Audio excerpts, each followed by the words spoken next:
Hello guys! Hi! Welcome and welcome back to my channel. Today, nandito tayo ngayon sa labas kasi day off natin. And we want to spend our day off na saya and away from stress sa trabaho kasi pagod sa trabaho, so kailangan nating mag-unwind minsan. Naman magiging maayos yung makiramdam sa sarili. So dito tayo ngayon sa tabing dagat, shal, kain-kain konti since wala pa naman tayo masyadong pera.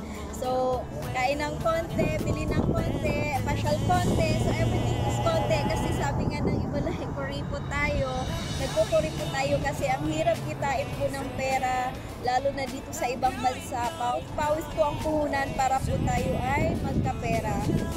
So, ngayon ay pag-uusapan natin kung paano nga ba tayo nagse-celebrate ng ating Pasko since malapit na yung Kapaskuhan. Ramdam na natin yung lamig ng simoy ng hangin. So, talagang andito na siya, Pasko na. Ngayon ay sigurado kayo ng mga lights, Christmas lights sa iba't ibang sulok ng ating bansa, sa mga mall, sa mga simbahan, kahit saan na tayo pumunta ay ramdam na natin yung Pasko. Ngunit dito sa ibang bansa, wala pong ganun. Kaya medyo mahirap po, lalo na't malayo ka sa iyong pamilya, mga anak, pinagmahal sa buhay. Ang hirap mag-isa, ang hirap na yung araw-araw mo sinasalubong yung lungkot, yung pagod, yung mga alalahanin, paano na yung pamilya mo sa Pilipinas, lalo na ngayon yung ating nararanasan. Para naman sa mga OFW na katulad ko,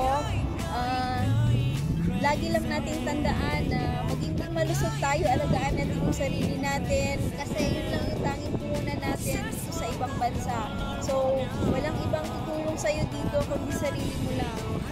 So, as you can see dito, talagang ramdam na yung simoy ng hangin. So, napunta na tayo sa winter season and lahat ng tao halos lumalabas na ng gabi kasi malamig na yung klima, hindi na mainit at masarap na talagang gumala. So,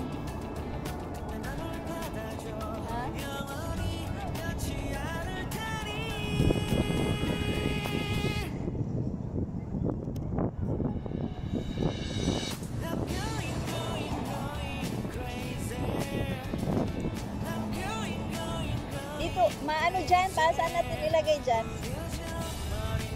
So sa pamilya ko sa Pilipinas, hi sa mga anak ko, sana nasa mabuti kayong kalagayan lagi, sana laging malusog, and ngayong Pasko, sana masaya lang tayo, wala nang trahedya na dadating sa buhay natin, lalo na sa bansang Pilipinas kasi ang daming dumadanas ngayon ng pagkalugmok, mga bagyong dumaan sa mga pandemic na yan na isang taon nang nakalipas. So grabe talaga yung sakripisyo natin, pero Pilipino tayo kaya laban lang.